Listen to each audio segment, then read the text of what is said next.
Tapos wala kayong ebidensya. Hindi nyo ma-authenticate yung kay Trillanes nga eh. Paniwalang-paniwala kayo eh. Puro hearsay yun. Double hearsay. Eh sige, sampal nyo yung kaso na yan. Okay. Magandang araw mga kabatas natin at welcome sa isa na namang watch natin. Magwa-watch nga tayo mga kabatas natin ng isang video, mga kabatas natin kung saan nagrekomenda itong Quadcom sa mga ikakaso kay Papa Diggs.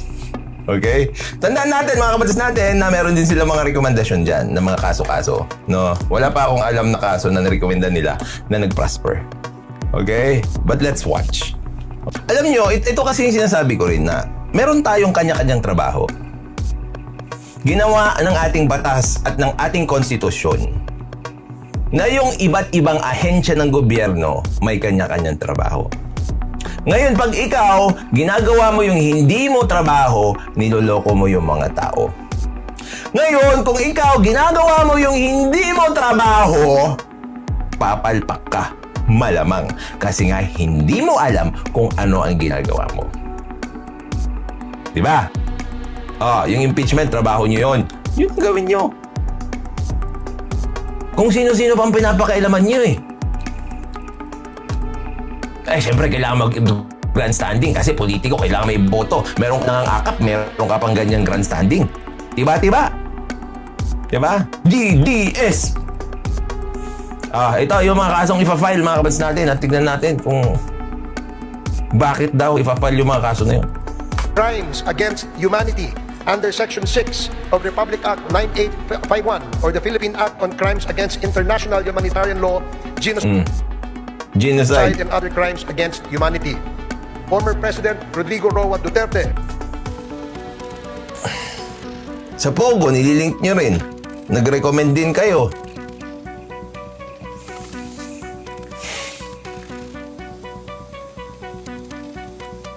Yun sa Farmally, nag-recommend din kayo. Kay Laila de Lima, nag-recommend din kayo. Nirecommend nyo lahat yan eh. Wala naman nangyayari kasi hindi nyo naman trabaho yan eh.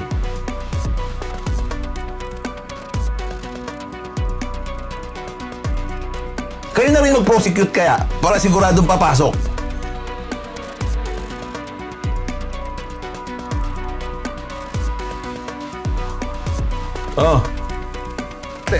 Senator Roland Bato de la Rosa, Senator Christopher Lawrence Bongo, former PNP Chief Oscar David Albayalde, ito lahat former sila. Senator Christopher Bato de la Rosa, Senator President Rodrigo Roa Duterte, Si Duterte. Senator Roland Bato de la Rosa, Ronald yun.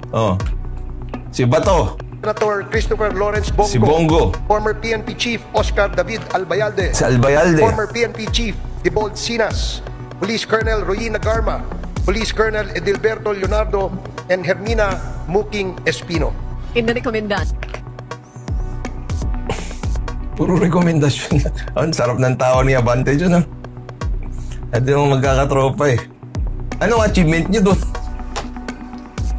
Sayang lang kayo ng oras. Anong achievement nyo doon? Nag-recommend lang kayo.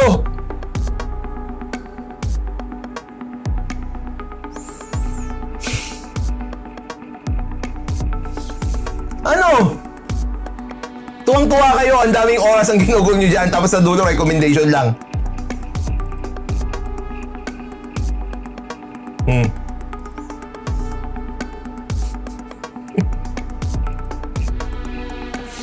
Yun lang. Kayo na kaya mag-prosecute para siguradong pasok. Ano? Tuwang-tuwa kayo dyan, no?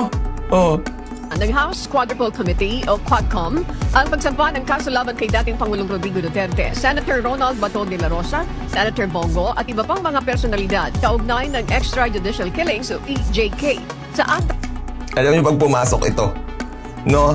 Kung ang ebidensya na ipapakita nila yung ebidensya lang na pag-amin ni Duterte doon at hindi man lang niya inamin kung sino yung mga pinatay niya di umano, sa basurahan na naman mapupunta yung rekomendasyon nyo na yan. Lokohan lang ang nangyayari na eh. Hindi nyo naman trabaho yan. Tinatrabaho nyo eh.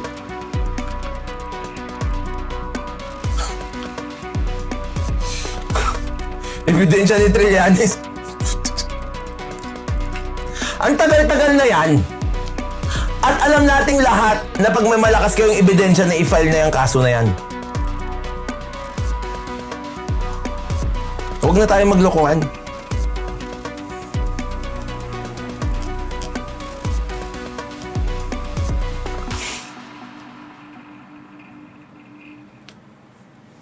Anti-drug war. Kasama rin sa inirekomendang kasuhan ang mga sangkot sa pagpaslang sa 3 Chinese drug lords sa double prison noong 2016, pati na rin ang mga personalidad na may kinalaman sa illegal drug trade at pogos tulad ni Representative Paulo Duterte at dating presidential spokesperson Harry Roque. Inirekomenda rin ang kasong isasampa laban sa mga individual na sangkot sa illegal drug shipment. Isipin mo, ikaw yung magre-recommenda tapos hindi mo trabaho yan?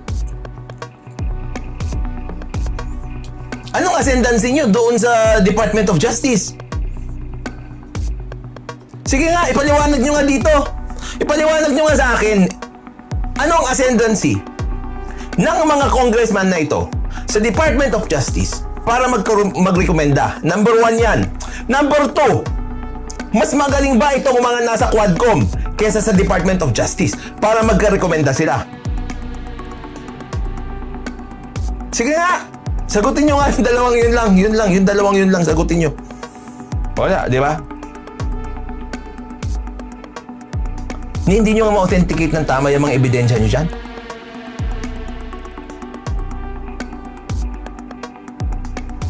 Di ba? Tapos tatambakan nyo yung trabaho yung DOJ. Kayo magtrabaho nito. Tapos wala kayong ebidensya. Hindi nyo ma-authenticate yung kay Trililing nga. Trililing to eh. Sinabi kasi dito, kay Trillanes nga eh. Paniwalang-paniwala kayo eh. Puro hearsay yun. Double hearsay. Tapos dinilit nyo pa yung video. Oh. Sige, isampal nyo yung kaso na yan. Tapos madidismiss lang ulit. Refer lang ng refer, no? Walang trabaho. Oh, parang rapid tool in action. Refer lang ang gagawing trabaho. Di ba? Oh, tapos sila yung bida. Pero taga-refer lang. Ayan, nakapatas natin. Maraming salamat sa inyo. At syempre, tulad na lagi ko sinasabi, matulog po tayo na maimbing. Dahil alam ko lahat. Dahil alam natin. Tayo lahat. Na alam natin lahat. Hindi. Dahil alam natin. Watch lang kayo dyan. Okay? Yung mga old na videos, pag hindi mo napanood, mag-watch lang kayo. Ayaw natin. Natutulog na maimbing. Siya yung laging panalo. Paalam po pa samantala.